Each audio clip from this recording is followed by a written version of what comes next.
రాజ్యసభలో ఎక్స్ట్రానే వచ్చినాయి. అసలు రాజ్యసభలో అయితే తెలుగుదేశానికి ఎన్ని ఉన్నాయని 2 కదా ఆ లెక్కనైతే.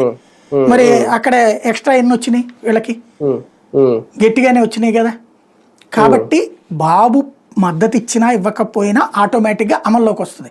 అందుకే బాబు ఏం చేశారు దీంట్లో తెలివిగా, ఒకటి ఆ సెలెక్ట్ కమిటీకి పంపించాలన్న ప్రపోజల్ తెలుగుదేశమే పెట్టింది. పెట్టిన దానికి అనుగుణంగానే సెలెక్ట్ కమిటీకి పంపించారు. ఆ రోజు నేను చెప్పారు కూడా అప్పుడు అమిత్ షా, సెలెక్ట్ కమిటీకి అందుకే పంపిస్తున్నామని చెప్పేసి. ఆ సెలెక్ట్ కమిటీకి వెళ్ళిన తర్వాత ఒక ప్రపోజల్ చేశారు వీళ్ళు.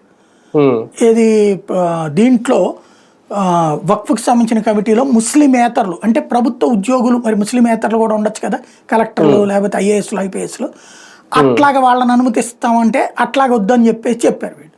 దానికి అనుగుణంగా నిర్ణయం తీసుకున్నారు. దాంతో మార్చి మరీ తీసుకొచ్చారు. అట్లాగే వక్ఫ్ మీద పెత్తనం ప్రభుత్వం చేతిలో ఉండదు, వక్ఫ్ చేతికే ఉంటుంది. వక్ఫ్ మీద పెత్తనం వక్ఫ్ చేతికే ఉంటుంది. అయితే వక్ఫ్కి వేసే కమిటీలు ఏవైతే ఉంటాయో, అంటే దాని మీద పెత్తనం చేసే కమిటీలు ఇంతకాలం ఇప్పుడు హిందువుల భాషలో చెప్పాలంటే, అంటే హిందువుల లెక్కలో ఎట్లయితే అగ్రవర్ణాలు అని చెప్పబడేటటువంటి వాళ్ళ చేతుల్లో ఉంటుందో, అట్లాగా ముస్లింలలో ఉన్నటువంటి అగ్రవర్ణాల చేతుల్లో ఉంది ఆస్తులన్నీ కూడా. మానిటరింగ్ కమిటీలు కూడా వాళ్లే నడుపుతున్నారు ఇంతకాలం.